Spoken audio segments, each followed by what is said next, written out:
আওয়ামী লীগের লোকদের জামাই আদর করা হচ্ছে আর বিএনপির লোকদের রিমান্ডে নেওয়া হয়।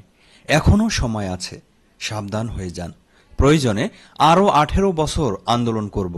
আপনারা ভাববেন না যে আমরা কাচের গ্লাস, একটু নাড়া দিলেই ভেঙে যাব। 18 বছর আমরা ভাঙি নাই। আওয়ামী লীগের ফ্যাসিস্ট আমাদেরকে ভাঙতে পারেনি। 5ই আগস্টের পরে যারা বিএনপি হয়েছেন, আপনারা যতই ষড়যন্ত্র করেন আমাদেরকে কিছুই করতে পারবেন না। আমাদের শেষ রক্তবিন্দু দিয়ে হলেও 5 নম্বর ওয়ার্ডে কোনো চাঁদাবাজি, সন্ত্রাসী, ভূমিদখল, মাদক কেনাবেচা করতে দেব না। যারা চাঁদাবাজ, সন্ত্রাস, ভূমিদস্যুদের মদত দিচ্ছেন তারাও সাবধান হয়ে যান, বলেছেন সবুজবাগ থানা 5 নং ওয়ার্ড বিএনপির সভাপতি মোহাম্মদ আশরাফুজ্জামান খান লিটন। শনিবার 19 এপ্রিল বিকেলে রাজধানীর সবুজবাগের বাসাবো বালুর মাঠে কদমতলা সংসদের সামনে চাঁদাবাজ, মাদক ব্যবসায়ী ও ভূমিদস্যুদের অবিলম্বে গ্রেপ্তার ও শাস্তির দাবিতে অনুষ্ঠিত প্রতিবাদ ও বিক্ষোভ মিছিল শেষে প্রধান অতিথির বক্তব্যে তিনি এসব কথা বলেন। পূর্ব ঘোষণা অনুযায়ী বিকেল 3টের দিকে রাজধানীর সবুজবাগের 5 নং ওয়ার্ডের কালীবাড়ি শ্মশান ঘাট মোড়ে নেতাকর্মীরা জড়ো হতে থাকেন। এরপর 3টা 30 শুরু হয় মিছিল। মিছিলটি সন্ত্রাস, চাঁদাবাজ, ভূমিদস্যু ও মাদকসহ দুষ্কৃতিকারীদের বিরুদ্ধে নানান ধরনের স্লোগান দিয়ে শ্মশানঘাট থেকে শুরু করে বাসাবোর বিভিন্ন সড়ক প্রদক্ষিণ করে বাসাবো বালুর মাঠ, কদমতলা সংসদের সামনে এসে শেষ হয়। মিছিল শেষে সংক্ষিপ্ত বক্তব্য রাখেন 5 নং ওয়ার্ড বিএনপির সাধারণ সম্পাদক এম এ মতিন, সাংগঠনিক সম্পাদক রাসেল সর্দার, সিনিয়র সহসভাপতি সেলিম সরকার, সিনিয়র যুগ্ম সাধারণ সম্পাদক বাবু গুরুদাস প্রমুখ। এ সময় সবুজবাগ থানার 5 নং ওয়ার্ড বিএনপির বিভিন্ন স্তরের নেতৃবৃন্দ সহ সাধারণ মানুষ এই মিছিলে অংশগ্রহণ করে।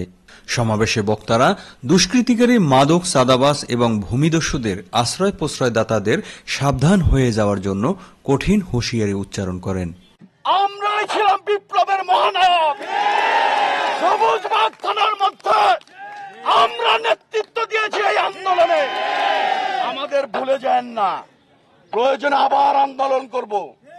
আন্দোলন থেকে আমরা সরে যাইনি, এখনো সহজ সরল হয়ে যান, সাবধান হয়ে যান।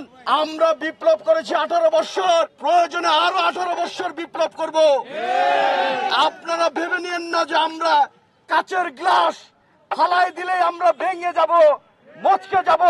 18 বছর আমরা ভাঙি নেই, 18 বছর আমাদেরকে দমাইতে পারে নাই এই আওয়ামী লীগের ফ্যাসিস্ট।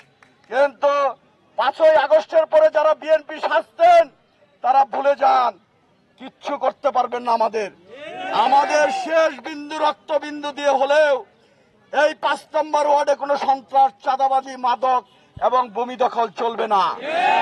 যারা মদত দিচ্ছেন প্রশাসনের লোক এবং 5ই আগস্টের পরে যারা বিএনপি সাজছেন তাদেরকে সাবধান করে দিচ্ছি। আপনি যদি আওয়ামী লীগকে গ্রেফতার না করতে পারেন তাহলে মনে করবো আপনারা আওয়ামী লীগের দোষর। আওয়ামী লীগের দোষর হয়ে আওয়ামী লীগকে আপনারা শেল্টার দিচ্ছেন এলাকায়। না হলে এখানে আওয়ামী লীগের লোকেরা কেমনে ঘোরাঘুরি করে, জয় বাংলায় কেমনে রাস্তায় রাস্তায় লিখে, এগুলো কারা আপনারা জানেন না? আপনারা জানেন, সবই জানেন, কিন্তু আপনারা এদেরকে আশ্রয় প্রশ্রয় দিচ্ছেন। আমি আপনাদের কাছে অনুরোধ করব, আমি যেন উপরে যেতে না হয়। আমি যদি উপরে যাই তাহলে আমরা মিছিল মিটিং আমরা উপরেই করব।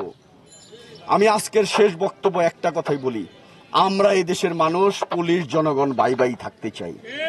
আপনাদের সাথে আমাদের কোনো ফারাক নাই, কিন্তু আওয়ামী লীগকে লালন পালন করবেন আর যুবলীগ, যুবদল, ছাত্রদল, স্বেচ্ছাসেবক দল, শ্রমিক দল, বিএনপিকে গ্রেপ্তার করে রিমান্ডে আনবেন, এই দুঃসাহস আপনার দেখান না। বলে দিলাম, এই দুঃসাহস আপনার দেখান না। এটার পরে আমরা প্রয়োজন আইজি অফিসে যাব, দুর্নীতি দমন কমিশনে যাব, মাদক দ্রব্য নিয়ন্ত্রণে যাব এবং কি প্রেস ক্লাবে যায় দিনের পর দিন ওইখানে অনশন করব। মনে রাখবেন, যে পর্যন্ত আপনারা যারা দোষর তাদেরকে গ্রেপ্তার না করবে সে পর্যন্ত আমরা ওইখানে অনশনেই থাকবো। কি বন্ধুরা, আমাদের সাথে আপনারা থাকবেন না? হাত তুলে প্রমাণ করে দেন, হাত তুলে প্রমাণ করে দেন, থাকবেন তো ইনশাআল্লাহ। আপনাদের সাথে আমরাও আছি, আমরা থাকবো।